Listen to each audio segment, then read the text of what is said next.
और अगला बड़ा खुलासा, एक और खुलासा।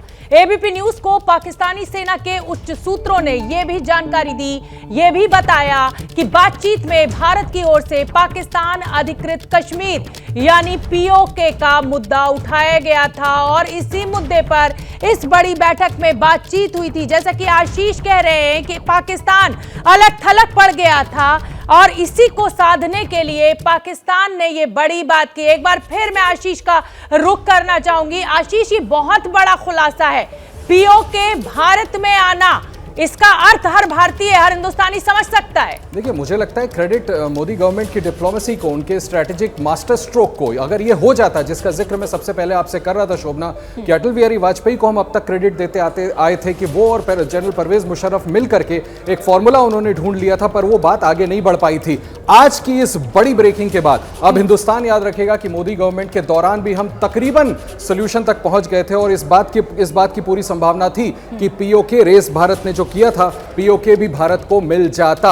अड़ंगा किसने डाला, ये हम आगे ब्रेक करेंगे, लेकिन मैं आपको एक बात और शोभना बता दूं, आप डॉट्स को कनेक्ट करिए जो मैं पहले कहना चाह रहा था। ये पीओके वाली बात को आप उससे जोड़ लें, उसी दौरान भारत और पाकिस्तान के बीच में जो सीज फायर एग्रीमेंट है सेनाओं के बीच, उसको अडहियर करना, उसको मानने पर भी रजामंदी हुई थी, जिसको आज तक जिसका पालन किया जा रहा है। बिल्कुल, आप सही कह रहे हैं कि अगर हर कड़ी को जोड़ा जाए तो ये जो बड़ा खुलासा इस समय हम एबीपी न्यूज के दर्शकों को बता रहे हैं, ये बहुत बड़ी खबर है कि बैठकें हो रही थी और कश्मीर के मुद्दे को 20 साल तक ठंडे बस्ते में डालने की बात खुद पाकिस्तान की सेना के अधिकारियों के द्वारा की जा रही थी। मेजर जनरल एसपी सिन्हा, ये बड़ी खबर, बड़ा खुलासा आपने देखा, इसको कैसे समझें? देखिए, पहली बात, दो बिंदु है, इंडिया एंगल और पाकिस्तान एंगल। देखिए, दो देशों के बीच में जब मैत्री की बात होती है तो कुछ महत्वपूर्ण चीजें क्या हैं? पहला, चाल, चरित्र, व्यक्तित्व और नियत।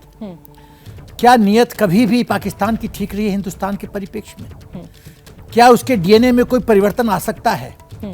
पहला प्रश्न है कि उसकी क्या व्यवस्था थी कि 2021 में वो इस तरह की बातें कर रहा था कि मैत्री करो और 20 साल ठंडे बस्ते में डाल देते हैं। तो मतलब आप ये कह रहे हैं कि पर्दे के आगे कुछ और दिखाया जा रहा था पाकिस्तान के द्वारा और पीछे कुछ और साजिश थी। मुझे 30 सेकंड्स और दो जी। मैं सीधे मैक्रो इशू पे आता हूं और मैं कहना चाहता हूं बहुत ब्लंटली कि हिंदुस्तान ने, मैं ये आगाह करना चाहता हूं पूरे देश को, हिंदुस्तान ने ऐसी गलती की। हमारे स्टेट में कहावत है, काट की हांडी बार बार नहीं चढ़ती। हमने बहुत बार अपनी काट की हांडी जला रखी है। वाजपेयी जी ऐसा हृदय सम्राट ने पाकिस्तान को मौका दिया। मोदी जी प्रोटोकॉल तोड़ के नवाज शरीफ से मिलने गए थे, क्या मिला हमें? Kargil war, betrayal.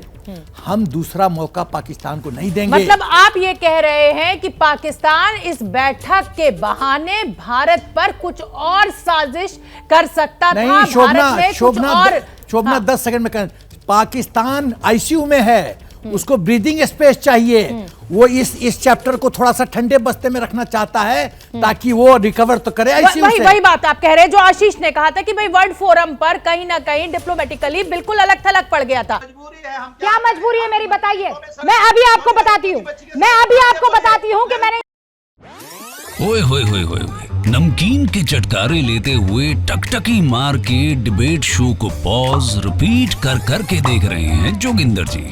इनकी तरह आप भी देखें अपनी फेवरेट डिबेट्स को रिपीट कर और डाउनलोड कीजिए एबीपी लाइव ऐप अपने स्मार्ट टीवी पर।